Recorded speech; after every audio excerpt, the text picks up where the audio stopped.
അതേ സമയത്ത് തന്നെ ഒരുപാട് പേരുടെ സ്നേഹം, ഒരുപാട് പേരുടെ സംസാരം, മോഹൻലാൽ സാറിന് ഇഷ്ടപ്പെടുന്ന എല്ലാ മലയാളികളും ശരിക്കും അത് മലയാള ഭാഷയ്ക്ക് ഏറ്റവും അഭിമാനിക്കാവുന്ന ഒരു സമയമാണ്. അതുപോലെ തന്നെ ഞങ്ങളുടെ ഇന്ന് ദൃശ്യം 3 എന്ന സിനിമ തുടങ്ങുകയാണ്. അപ്പോൾ അത് ഞങ്ങൾക്ക് ഏറ്റവും പ്രിയപ്പെട്ടതാണ്. കാരണം ഇത് ദൃശ്യം 1 കഴിഞ്ഞതിന് ശേഷം 2 ഞാനും ജിത്തു ഒക്കെ ഒരുപാട് പ്രാവശ്യം അങ്ങോട്ട് ചോദിച്ച്, ജിത്തു ഇത് നമുക്ക് 2ാം ഭാഗം ചെയ്യണമെന്ന് പറഞ്ഞ് ആ ഒരു സമയത്ത് അത് ഒരു ഭാഗ്യം പോലെ ഉണ്ടായി. അതും ജനങ്ങൾ അതിയായ സ്നേഹത്തോടെ സ്വീകരിച്ചു. അതിനുശേഷവും ദൃശ്യം 3 എന്ന സിനിമയുടെ ചിത്രീകരണം ഇന്ന് ആരംഭിക്കുകയാണ്. ഈ സമയത്ത് അത് തുടങ്ങാൻ പറ്റുന്നു, ലാൽ സാറിന് ഇത്രയും നിറഞ്ഞു നിൽക്കുന്ന ഈ സമയത്ത് അത് സംഭവിക്കുന്നു, തുടങ്ങാൻ പറ്റുന്നു എന്നുള്ളത് ഏറ്റവും വലിയ സന്തോഷം തരുന്ന കാര്യമാണ്.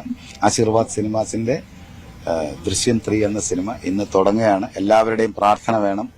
മുൻപ് നമ്മളെ ആശീർവാദിനെ, മോഹൻലാൽ സാറിനെ നമ്മളെയൊക്കെ സ്നേഹിച്ച പോലെ ഞങ്ങളുടെ യാത്രയിൽ നിങ്ങളും എല്ലാവരും കൂടെ ഉണ്ടാകണമെന്ന് പറയുന്നു, പ്രാർത്ഥിക്കുന്നു, അനുഗ്രഹിക്കണം. നിങ്ങളുടെ എല്ലാവരുടെയും സപ്പോർട്ട് എല്ലാ കാലത്തും ഉണ്ട്.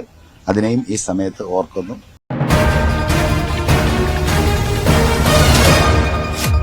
MC ന്യൂസ്, കനേഡിയൻ മലയാളികളുടെ വാർത്താജാലകം.